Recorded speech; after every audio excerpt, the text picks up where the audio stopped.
Do I have a formula for where I go and where I stay and how long I stay on nomad life? Of course, I'm going to give you a long answer. Yes and no. I had these anchor points, I'll call them, and I had to fill in the middle. What I mean by that is I had to go to Texas for a wedding, Kansas City for Thanksgiving to be with my family. These I call anchor points, and I kind of like to fill in the middle, figure out where I'm going to be in the middle. And maybe let's use a different analogy.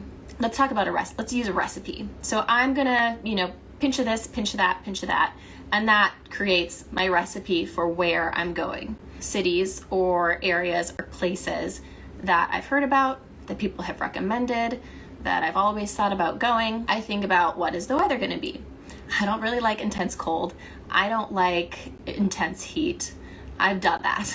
I've done the extremes. I'm looking for something temperate, sunny, pleasant. I'm gonna chase the good seasons and the good weather. I'm thinking of where my friends are, where I know people, and especially if they've offered to host me, then that can help me manage my accommodations budget. And speaking of budget, I'm thinking of my total budget. What's the cost of living there? How long could I afford to stay there? Groceries, dining out, parking, things like that. How long could I stay there on budget? Also, I don't like to drive perhaps more than 8 hours in a day. As I'm going from place to place, I'm kind of managing how long it might take me to get there.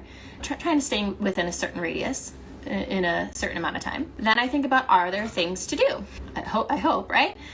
This is really how I determine how long to stay. Weeks or a month. Keep in mind, I work remotely, I'm working during the day. One person's 1 week vacation really equals about 3 weeks of nomad life on a workcation.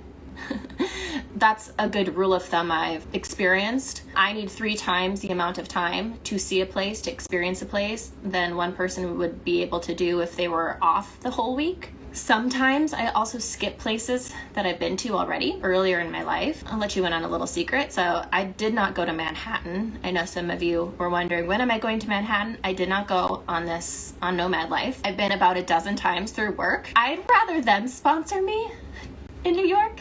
It's kind of a pricey place to handle on my own. And then other times I'll go to completely new places just to be able to check them out, or go back to places that I love. So I spent a month in Nashville earlier in March of Nomad Life and love Nashville. So I really wanted to make sure I had a good amount of time there to spend. And then finally, in my recipe of deciding where to go on Nomad Life, my intuition. What does my intuition tell me? What feels right as I'm kind of looking at the map and pressing my finger down? How does it feel kind of in my heart? It's not really rocket science. It is a little random. It is a little whimsy. That's how I decided where to go. And I've definitely gone some places that people are like, huh? Why? Why would you go there? And I think it's important not to be elitist about these things. I like to expose and experience places off the beaten path, the small towns, the surprises, maybe not the obvious choices, the underrated, the underestimated, the non-tourist destinations. They have a lot of specialness and beauty. The nomad life continues. There is a lot to see and a lot to experience. All right, everybody. Au revoir, my friends. Mwah.